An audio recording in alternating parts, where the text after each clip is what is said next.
This is Still a Part of Us, a podcast where moms and dads share the story of their child who was stillborn or who died in infancy. I'm Lee Red, and on this episode of Advice and Encouragement from a Lost Dad, I chat with Jackson about his daughter Charley, who was stillborn at 37 weeks. Jackson and I talk about how everybody heals at different rates, and we as parents to our children who have passed away, we will take the longest to heal, and that we shouldn't hold grudges against those who heal faster. We also talk about how going outside has helped him to think and reflect on the situation. As a word of caution to our listeners, this discussion contains emotional triggers of stillbirth and infant loss. Please keep yourself emotionally and mentally healthy and seek help if needed. Hope this helps someone out there.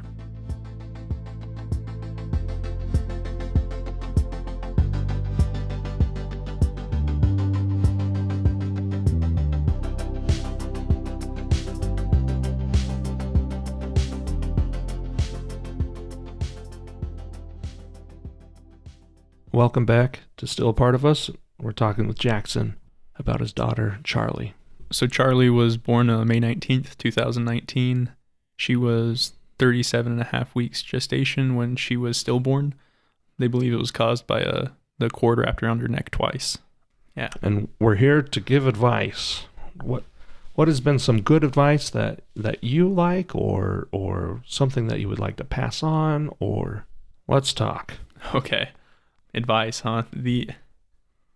Grieving takes time. I think that's one thing that everyone just needs to understand, and grieving is definitely different for everybody. Like for me and my wife, it's different, and even for our parents, and our our immediate family. I think everyone kind of, depending on your relationship to, like in our instance to Charley, I think it's taken longer for us to heal than it. Not that we're completely healed, but I feel like one thing that really helped us was to know that other people, and to accept the fact that other people were going to move on a little bit faster than we would. And I think that's okay. It's not that they've forgotten about her or that they are trying to, sweep everything under the rug, but it is okay that people heal and move on at different paces, you could say. Yeah. It's sort of like an analogy where the people closest to the epicenter are affected the most. And as you tear out, you and your wife are affected so much more than a neighbor. You and your wife are affected by, the passing of your Charley so much more than your third cousin. But like you said, everybody will mourn in their own time, and you and your wife as well mourn in your own time. So yeah, for sure.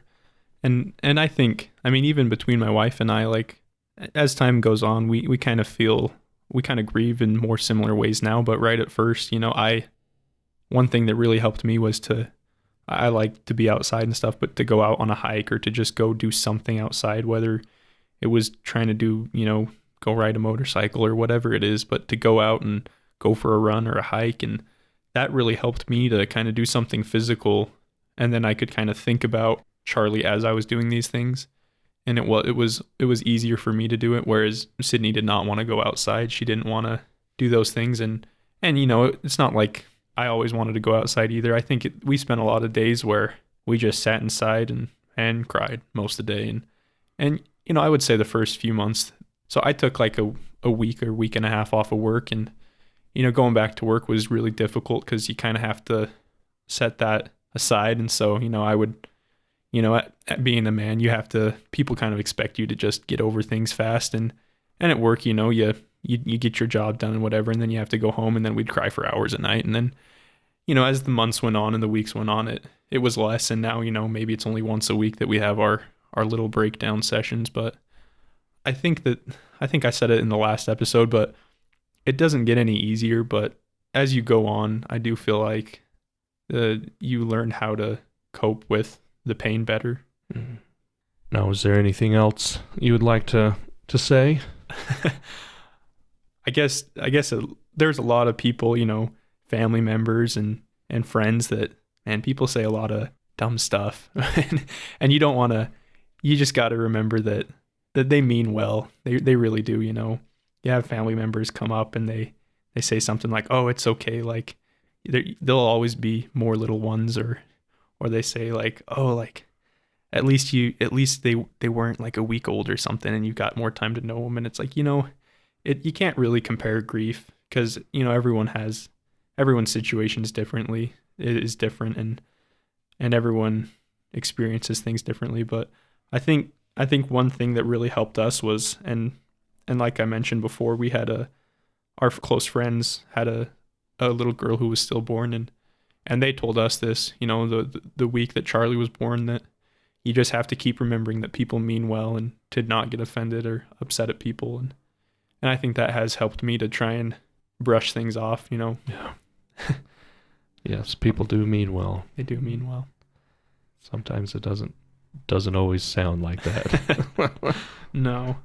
But I don't know. I think there's been other things that we've done to kind of continue to grieve, and that it helped us celebrate Charley's life. We go down to the cemetery where she's buried quite frequently, and we had a headstone made, and we put a picture of her on it, and things like that, and we like to remember her in that way, and we have pictures of her up in our home in Logan, and we have a couple blankets that we wrapped her in the hospital and in the funeral home, and we just keep those things to remind us of her, and yeah, I think it's not something to be forgotten, but it's a part of who we are, and you just have to accept that, and just know that one day things will get better.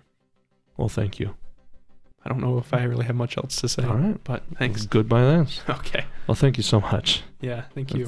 It was a good experience talking about it. So. Well, thank you. I'd like to thank Jackson again for coming on the episode and talking with us about his daughter Charley. Thank you again.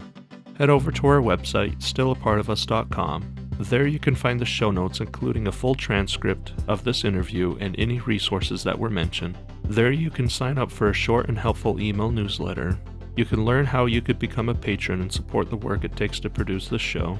And there you could also find out how to get in touch with us if you would like to share your child's story on the show. The show was produced and edited by Winter and Lee Red. Thanks to Josh Woodward for letting us use his song, Vanishing Note. You can find him at joshwoodward.com. Lastly, subscribe to the podcast and share it with a friend that might need it, and tell them to subscribe. Why? Because people need to know that even though our babies are no longer with us, they are still a part of us.